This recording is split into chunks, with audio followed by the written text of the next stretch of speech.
Ang Hollywood-based Pilipina actress na si Liza Soberano ang kapareha ng Thai superstar na si Bright Bachirowitz sa bago niyang music video na Long Showers. Sa mga behind-the-scene photos na shinare ng Thai actor-singer sa kanyang Instagram post ay makikitang nakatag si Liza sa ilang photos. Sa ikalawang photo ay makikita ang shower scene photo ng dalawa na basang-basa at parang maghahalikan. Kahit hindi kitang kabuuan ng mukha ni Liza ay tinag naman siya ni Bright sa photo. Sa uli at ikaapat na photo ay muling makikita ang Pinay actress na nakatayo sa tabi ng isang kotse. Maraming fans ang natuwa dahil finally ay nagkasama ng dalawang Asian idol sa isang proyekto.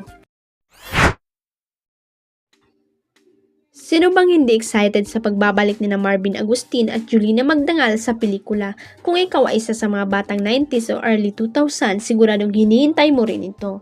After more than 2 decades, balik tambalan nga ang iconic love team sa pelikulang XX Lovers na pamamahalaan ni Direk J.P. Habak.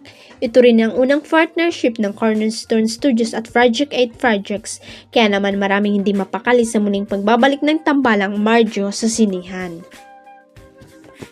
Sa Twitter at Facebook, hindi mapigilan ng fans ang kanilang excitement. Sabi nga ng isang fan, parang hindi sila tumanda and a lot of other fans couldn't help but agree.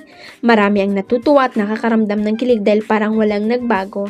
Nandyan pa nga rin ang chemistry at magic ng tambalang Marjo kahit mahigit 2 dekada na ang lumipas mula nung bumida sila sa isang pelikula.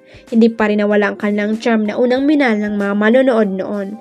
Para sa maraming fans, isa itong ultimate throwback, isang pagsasariwa ng mga panahong simple lang ang buhay at sina Marvin at Julina ang laging nagpapakilig sa kanila, kaya't sa muling pagbabalik nila sa big screen, damang-dama ang lahat ang nostalgia at excitement. Huwag kalimutang i-click ang subscribe button at i-ring ang notification bell para sa latest at legit chika updates.